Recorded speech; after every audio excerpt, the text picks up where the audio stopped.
চলো গাইস, এখন মোটামুটি যাচ্ছি আমরা একটু এনজয় করতে। সন্ধ্যা দেখো বাজারটা আমাদের,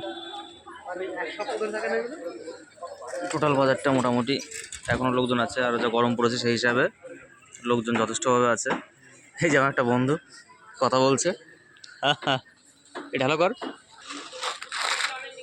ব্যাস চলো, যার পরে দেখা হচ্ছে। এখন যাব একটু ঘুরু করতে। 9 তারিখে চলো, আমি দিয়ে দিলাম এখন গাড়িটা স্টার্ট। দেখো কোথায় যাচ্ছি।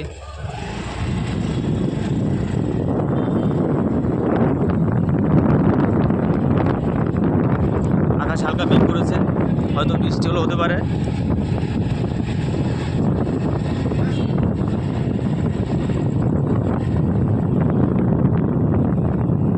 রাতের অন্ধকারটা বেশ দারুণ লাগে। চলো আমরা একদম আমাদের লক্ষ্যে পৌঁছে আবার আসছি তোমাদের সাথে।